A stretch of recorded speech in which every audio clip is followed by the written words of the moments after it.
largest motorsport sanctioning body in the world. Over 80,000 members, 150 tracks, 23,000 licensed competitors entertain at over 3,800 events each season. That's a lot of drag racing. And John Massingbird, welcome to Racecity Speedway, Calgary, Alberta, for the GM Goodwrench Canadian National Open. You know something, Mike? Now I know why they're calling this thing the most important drag race in Canada this year. On top of all of this, all the excitement of two incredible categories of drag racing we've never been able to show you on Raceline before. Those unbelievable nitrous oxide snorting Pro Modifieds, and yes, the fastest and most powerful race cars on the planet. Top fuel drag racing with a couple of legends. Well, that's right, Eric. Today we're going to see the latest inductee into the 300-mile-an-hour club, Don the Snake Prudhomme. Also, we're going to see three-time NHRA world champion Shirley Muldowney out here. They're going to be butting heads in the quarter mile. Also, some of these killer door slammers, nitrous, blown. It's unbelievable. It's an unbelievable field, and for more on that field, here's John Massingbird. Well, thanks, gentlemen, and you're right. You know, the most popular class in drag racing today is the Pro Mods. And there's two distinctly different ways of getting down the racetrack. You can go with the classic lines of the 57 Chevrolet, 526 cubic inches, a big block, supercharged, Jim Audi Oldsmobile. Or we can take a look at the 1990s. Same deal, big block, horsepower, supercharged. Now, these cars make all of their horsepower through these superchargers. They'll pump a lot of air into these cars, which they need at this elevation of about 3,600 feet. Now, good old Ross here, he's using nitrous oxide, big block Oldsmobile power with nitrous oxide, very, very rich in oxygen. And when Ross pulls the trigger on this thing, it all happens. Mike Goodwin, John Massingbird. There is threatening weather all the way around us, but right here in this little central location as we get going here with Comp Eliminator, Mike. We've got some threatening weather in the area. We'll keep our eyes on it here. It's Dave Gunderson on the Tower Lane out of Red Deer, Alberta, and Bruce Schmeisel out of Regina in the Spectator Lane. This being the Comp Eliminator final, what you're going to find here is these cars run on a class index. The class index in the Tower Lane is a 936. One of the things with being in the final is the car is allowed to run under his index. He can go faster. And that's why you get these handicap starts.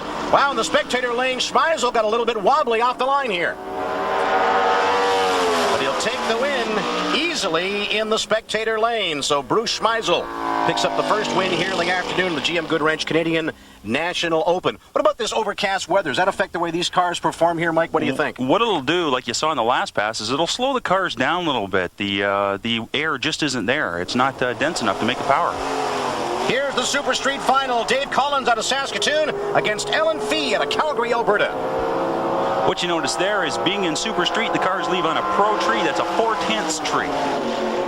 And Ellen Fee will pick up the win in the Tower Lane there. Good competition here early on. Super Street Final, two-day event here at Calgary, but the weather has really played havoc with the scheduling. Let's have a look at the finish here. Now that's true drag racing. 0.4 of a second difference at the top end of the track. That's tight. On a pro tree, what the drivers are doing is they're leaving out 0.4 of a second from when the yellow comes on to when the green comes on. Great looking classic cars here, and here's a couple of them in the Super Gas Final. John Schmidt in the Spectator Lane out of Sherwood Park, Alberta, and from Edmonton, Bill Jarvis in the Tower Lane. Good start here. Oh, there's a bit of a hole shot in the Spectator Lane too. John Schmidt picked up a 1/1600th of a second advantage. Reaction time at the light, all important for the win, and John Schmidt will pick up the victory. A 10-2 with a 128.9 miles an hour. Good run for Mr. Schmidt there. Good drag race, worth looking at one more time here, Mike. What you find here is in the super classes, these cars are really close. They push them so tight, you're going to find the difference is going to be made up right at the top end. Whole shot on the start, and Schmidt carries it all the way down. Okay, how do we come up with these numbers that you see on the screen? There's a lot more than just blasting two cars down the quarter-mile run, right, Mike? Well, that's right. Right off the bat, the cars are rolling into a set of beams. These two beams are a couple inches apart. The pre-stage beam lights the pre-stage light, lets the driver know he's getting right near the starting line. When he's on the starting line, the stage beam is lit up. Both drivers are equal right off the bat. From there, they're waiting for the tree to come down. Blood pressure's coming up a little bit, the nerves are on edge. 0.5 of a second difference between the lights as they come down. Like green light comes on, drivers go. Now let's have a look. Once the cars are launched, the all-important 60-foot mark starts off the dimensions. That's right. Here's the big key to tuning in a drag car. What they want to do is they want to launch the car real hard, so where they time it is in the first 60 feet. If it works well in the first 60 feet, the suspension is set up dead on. First timing box, and you're looking at it right there. Farther down the track, 660-foot timing. If the car falls off in the first 660 feet, they know maybe it bogged a little bit off the start. They can take it back to the pits and do a little bit more tuning. Moving a little further down the drag strip, and this is all going by so fast you may not even notice that these boxes are there, but they're also important. Well, they're going by so fast, especially when you're in one of the top classes like top alcohol or top fuel. You can't even see the boxes. They're placed at 60, 330, 660, and 1,000 feet down the track, and the drivers use that to judge how well the car is working. Farther down the track, we find the 1,254-foot beam. What that does is it starts a timer between there and the 1320 beam. It starts a clock. That way, the driver knows how fast the car was going through the traps. So that's the miles per hour that we're talking about, but that doesn't necessarily mean that's the most important measurement. It's all about ET, isn't it? Well, that's right. I mean, the cars are running on an index, 990 index. If the car runs real close to 990, you know you got to set out right. And the shutdown area, and hopefully you're the one that's lit the sign on your side of the drag strip. Now, stock and super stock. This is going to be fantastic competition. Ron Scott out of Millet, Alberta, in the spectator lane. Jeff Coleman out of Fort Saskatchewan, Alberta. Now let's have a look here at the dial-in comparison between these drivers. Well, the way it breaks down is Jeff Coleman in the far lane has the slower car. That station wagon's going to hook up well, but it is a little slower. He gets the advantage off the line. Coleman in that station wagon, no groceries in that thing, against the Camaro of Ron Scott. Here's a look at the dial-in advantage. The theory behind the dial-in advantage is this. The slower car gets a little bit of an advantage off the start, so in essence, the two cars should go across the finish line at exactly the same time. Yeah, that's in theory, but does the Camaro? No, he does not. Jeff Coleman in the station wagon, and a little bit of a stab on the brakes. You saw the front of the car nose down. He didn't want to break out. No, that's right. You saw a little bit of puff of smoke off the right front wheel. I think he's going to have to go back and maybe check for a flat spot in that tire. Man, good drag race, and this is close at the line. Have a look at this. Now that's close drag racing. Alrighty, move back to the top here. Out of Sherwood Park, Alberta, in the tower lane, Mike Semenuk against Burke Taylor out of Edmonton, Alberta. Chevrolet Chevelle in the far lane, Chevrolet Nova in the near lane. The far lane gets the dial-in advantage this time.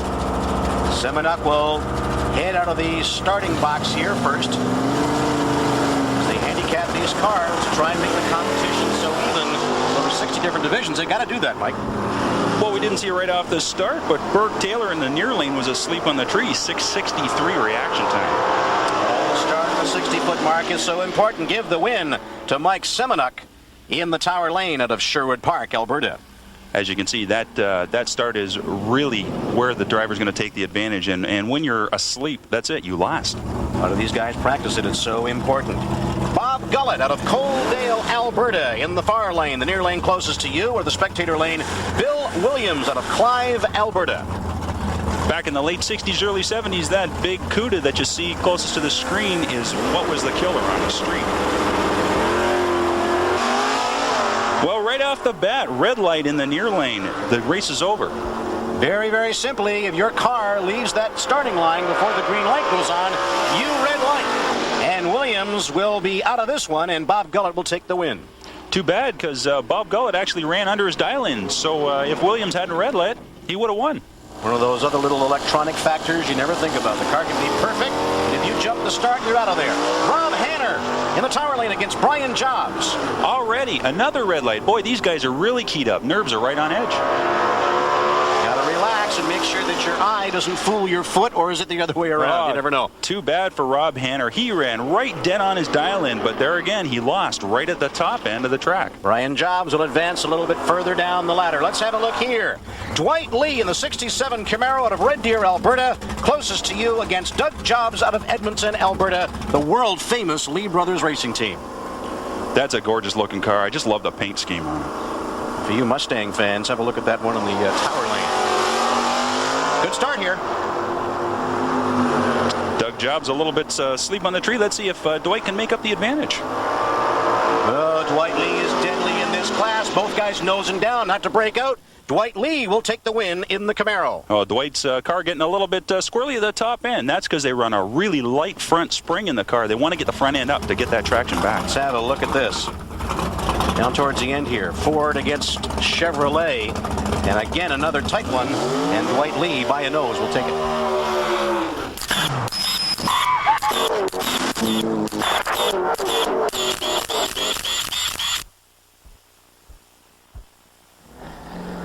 Now, I want you to name me some Canadian motorsport heroes. Well, you've got Gilles Villeneuve, Scott Goodyear, Paul Tracy, and yeah, certainly Junior Hanley, but what about drag racing? Which is because these guys don't get as much play up as, say, a Bernstein or a Force or a Glidden gets. Canada has produced and continues to produce some top-notch talent in the drag racing wars. The Superstock category in NHRA comprises 60 different classes of race cars. That means Superstock is one of the toughest and most competitive divisions to run. And one of the best Superstock outfits in Canada is based out of Red Deer, Alberta. The Lee brothers, Dwight and Alan, have carved themselves a niche in drag racing history, setting several world records. The Lees started racing in '73 with a '70 Hemi Cuda. Alan ran tracks on both sides of the border, taking his share of victories. By the '80s, Alan and Dwight were pretty serious about their drag racing and their business that dovetailed together.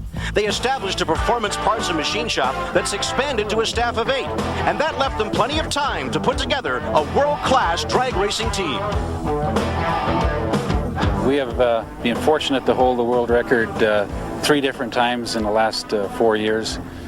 Most recently, April 17th, we set the record at an 898, 152.15, becoming the first true superstocker to ever run in the 8-second zone and over 150 miles an hour. No, I would think that when we initially started out with it, it was just a hobby to have some fun, and as things went on and as we spent more time with it and got more comfortable with the sport, I guess we found that we had the ability that we could set the record, and we're lucky enough that we have been able to do it a few times. So, yeah. If you stand still in this game, you'll be eaten alive. Striving for new frontiers and records, the Lees have added a classic '67 Camaro to their arsenal. The Cuda and the Camaro are both capable of doing index runs anywhere in the 9s and 10s at any facility they care to run. Oh yes, you know those records we talked about? Have a look right here. Yeah, as my brother Al mentioned there, it is definitely a plus to be able to set the record and be the first superstock car in the 8s at over 150 mile an hour, and I guess that would be the plus for the whole year. If heroes are those who stand above the rest, people to be admired for their accomplishments, the Lees certainly fill that bill, and they've got world records to back them up. Dwight and Alan Lee, 2 of racing's colorful people, brought to you by Kodak. All right, back to the action. Earlier on, we saw Dwight. Now let's have a look at Alan Lee in the killer Hemi Cuda. 68 Cuda. This is the world's ET record holder in this class. An 898 at 152.15 miles an hour. That was set in April of this year. This is one monster car. Well, that's right. We got 2 Barracudas at the line, but there's a big difference between the 2. Alan's car's running a Hemi. The car on the far side is running a small block. His dial-in's only a 1242. He's got significantly slower car. Brian Morris in that tower lane out of St. Albert, Alberta. Alan Lee out of Red Deer, Alberta. I know what a majority of the grandstands are going to pull for right here. Keep an eye on Alan Lee. Watch those front wheels. He's going to carry him out fairly far off the front line. Good start by Lee against the front end of that car, bouncing pretty good. Well, that's all weight transfer. It puts all the weight to the back of the car, gets him lots of traction. Don't know, there was too much bouncing, not enough moving, but an upset win by Brian Morris over Alan Lee. Too bad, too. Alan Lee ran 4 1/1000ths of a second under his dial-in. He was real close. So let's move now to more of the stock, super stock categories here. The GM Goodwrench Canadian National Open from Racecity Speedway Park in Calgary, Alberta. Skies are getting a little darker around the edges here. The weather's been threatening all day. Brian Morris out of St. Albert, Alberta against Ray Marty out of Millet, Alberta. That Camaro's something that you'd like to just go down to your local car hop and pull up and grab yourself a burger. Ray Marty a little bit too over anxious at the start. He will red light, and Brian Morris will take the win. These drivers don't know who's won by the time this comes along, so they're driving it right out the back door. Yeah, that's a good idea. We should mention that, too. These guys really have no idea that they've red lighted. But Brian Morris will advance with his victory here against Ray Marty, who pulls off the red light. Now back up to the burnout in the water box to get those tires hot and sticky. Bob Gullett out of Coaldale, Alberta, against Brian Jobs out of Spruce Grove, Alberta. I hate to say it, but the car in the far lane, that Nova's my favorite car. It was my very first car, Chevy Nova. I think we all remember our first automobiles. Mine just barely got going, never did drag race it. Red light again. Brian Jobs pulls down the red ball, then Bob Gullett will take the victory with it. It's amazing. When you get to this level in this form of competition, the nerves are right on edge. I mean, you could win, you could lose right off the bat. So give the win to Robert Gullett out of Coaldale. 106.93. Pretty good speeds for these guys, Mike. Well, they're turning really good speeds. It doesn't seem like that it's that fast when you watch them compared to the pros, but you drive your street car at 106 miles an hour, you're going to have a ticket on your windshield. Far lane, or the tower lane, Jeff Coleman out of Fort Saskatchewan, Alberta. Mike Semenuk, another look at him out of Sherwood Park. People always ask me why the guys are running the station wagons. Well, the station wagon's got a little bit extra weight over their rear end. They use that for traction. Every little advantage you can find, you will grab it. And so far, that extra station wagon weight is working pretty good for Coleman here. Great win on the far side. If you think these cars aren't going fast, that car's running in the 1360s. Your typical late model Mustang right from the factory is a 15-second car. Jeff Coleman picks up the win. Not bad times at all. Lots more to come from Racecity Speedway on Raceline in a moment. All right, the Pro Mods. You've come to watch these guys, always entertaining. Glenn Sally in the 91 Camaro, propane-powered. Rick DiStefano in the 90 Beretta. Well, here's my favorite class. I just love these killer door slammers. Real high mile an hour, real quick speed. Blowers against nitrous oxide. The argument goes on. That blower motor there is a 526 cubic inch Rodec. You can hear that engine loping along. They're pushing so much fuel into that car at idle, it just rolls along. Facing Glenn Sally's Camaro, propane-powered. He can run nitrous oxide, but they've just got the new car in here, and they're not going to run the nitrous oxide. They're just going to rely on the propane here today. Crew member opening the door, letting a little bit of the tire smoke out. It makes it a little bit more breathable in there. Plus, they're getting them lined up on the line because he can't see the line for that big blower in front of him. Keep calling them door slammers, and they really are door slammers. Glenn Sally against Rick DiStefano to kick it off here with Pro Mod at Calgary. When they get on the line, listen to the idle come up. This car's staged, jumping ahead just a few more inches. Driver's getting ready to go. Oh, major hole shot in the far lane there.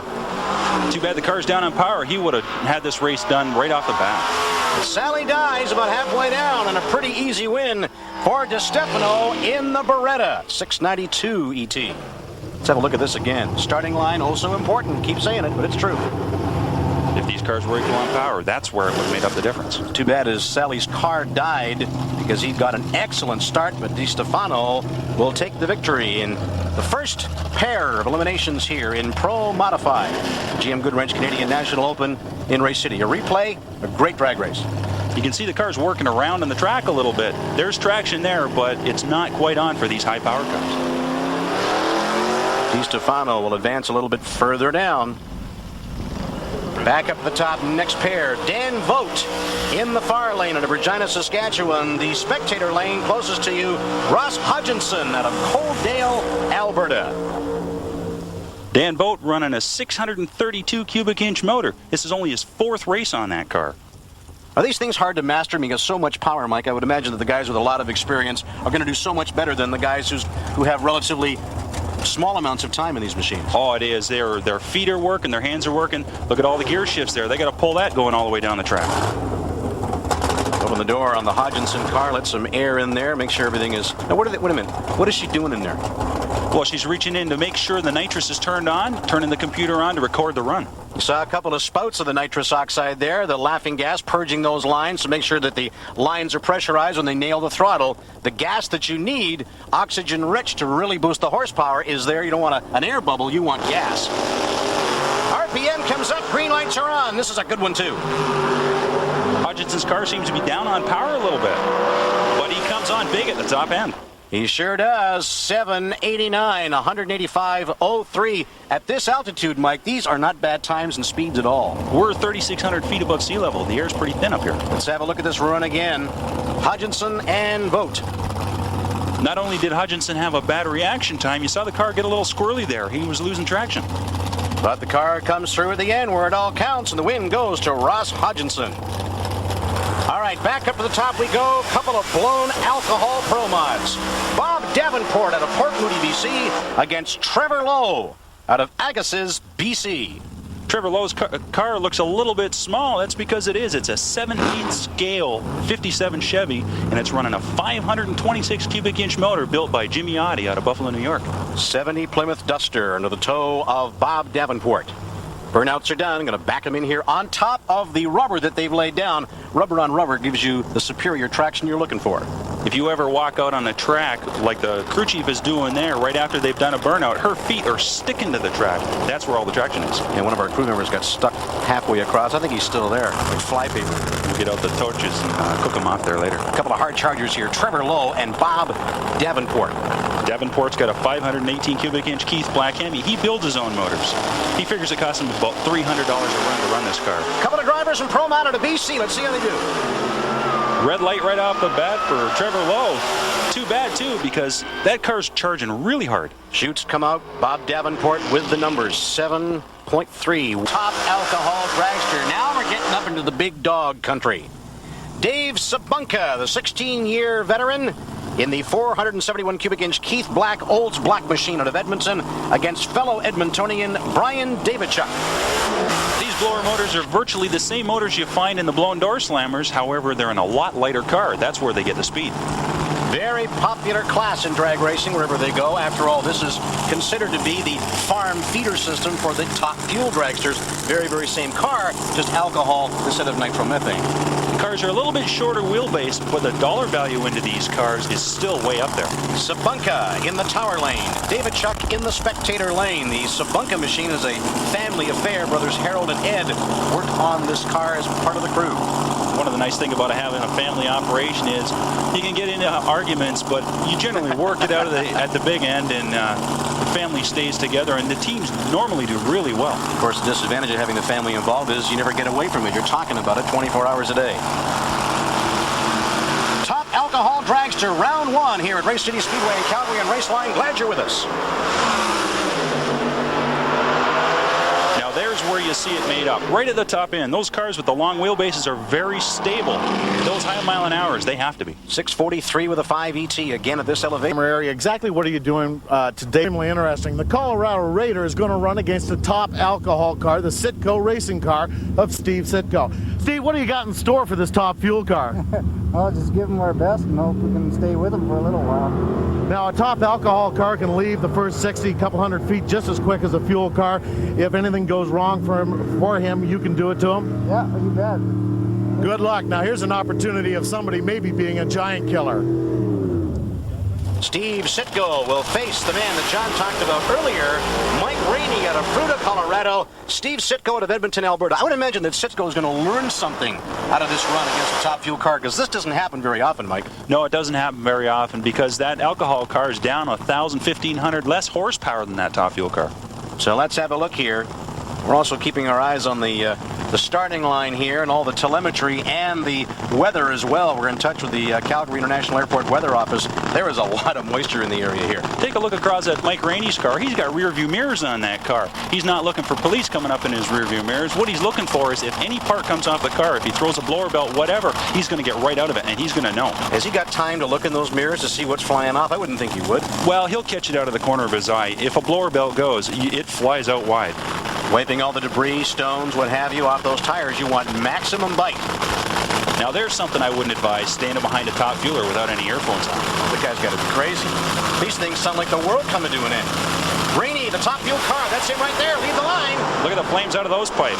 Oh, he shuts it down early, must have a problem. Well, a break there for Steve Sitko in the top alcohol dragster out of Edmonton. He'll take the win. The Rainey top fuel car breaks about halfway down. The run we've all come to see. Don the Snake Prudhomme. This is the car of three-time top fuel NHRA champion Shirley Muldowney. Just listen to that motor come to life. They inject a little bit of alcohol to get the motor going. Then you're going to hear the fuel turn on. Once they turn the nitromethane on, nitric acid vapor and methane gas cooked together is the fuel they use. You got to beat it up to get it to fire, but once it does, it's almost like an atomic reaction. 5,000 horsepower in 500 cubic inches. I want to find that in my dealer's showroom floor. Shirley has made a remarkable recovery since that terrible crash at Saint Air in '84. Match racing now is just about all she does. She stopped racing full-time in '89. The burnout for Muldowney. As the car rolled through the water box, you saw she was ready. She's got brand new sticker tires on this car. She wants to get all the bites she can in this weather. Here's a man who has been a powerhouse in NHRA Top Fuel racing since 1965. 35 career wins. 52-year-old Don the Snake Prudhomme out of Northridge, California. One of the legends. He really is. He's amazed me over the years. And the nice thing about Don is he just doesn't center his attention on drag racing. He's into other things. You should see he's got a killer-looking Harley. Yeah, they're busy in the grandstands here, getting cameras ready, trying to plug their ears at the same time, which is no small feat. Prudhomme with his burn-in here. Going to retire at the end of the 1994 season. And that's going to be kind of sad to see that happen, but the guy has really done it all. He was a powerhouse in the 70s and funny cars. He certainly was, but I don't think he's going to be taking his foot out of the motorsport arena at all. I know he's got some friends in NASCAR. Who knows? We might see him over there. Well, like a Kenny Bernstein running an IndyCar team and a Winston Cup team. You just never know. All right, I would imagine getting lined up is oh so critical in these machines, as they are with all classes, but with the fuel cars especially. Well, it really is. As you saw in the previous pass, if you got the car a little crooked on the line, it's going to go towards the guardrail or towards the center line, and then the driver really has to steer it around. Now, they do the burn-up with one magneto on one fuel pump. They turn everything on and set the thing on kill. This is an exhibition run. Would they have these things set on kill for this run here? Well, they're out there doing a little testing, but since this is Shirley's livelihood, I think she's got hers set on kill. She's just about as busy doing this match racing stuff as she was full-time. It's going to be a dandy. Shirley Muldowney and Don the Snake Prudhomme.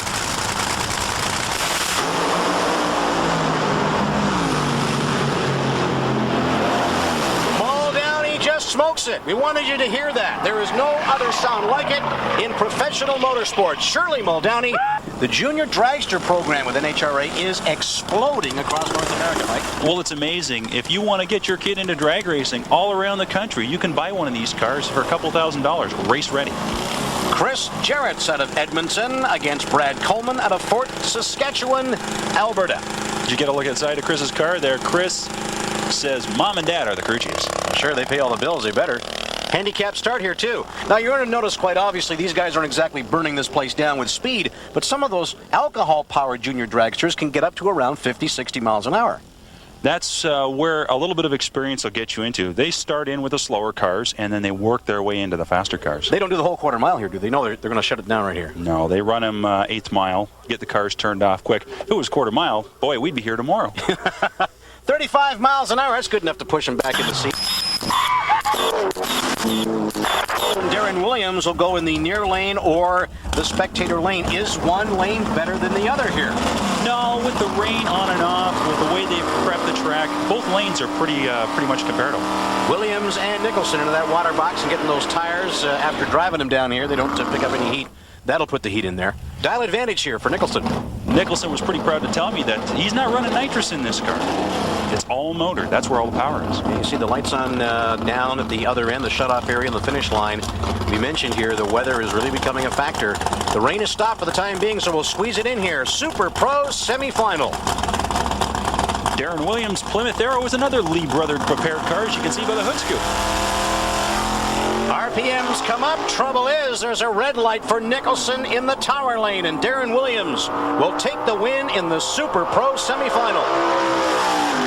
Boy, that's tight racing right at the top end. He red lit, but 492 was his red light, 8 thousandths of a second. Here, Adams and Hewer. Getting back into that rail-type dragster. This is a little bit more economical way to do it. You got a little bit less power because it's a carbureted motor, but it's still just as much fun. On a red light again. Brian Adams got the jump, and Dallas Hewer out of Crossfield, Alberta will take this victory. He got the red light. He must have been down on power because he lost by a lot at the top end. There's that Chevy Nova. Boy, I love those cars. Yeah, you don't see too many of those around on the street. This is probably one of the prime areas where they get restored and kept up nice is when they're racing. There's that station wagon. This is a very, very quick wagon. A lot of people get a kick out of station wagons running, but hey, they can make the power.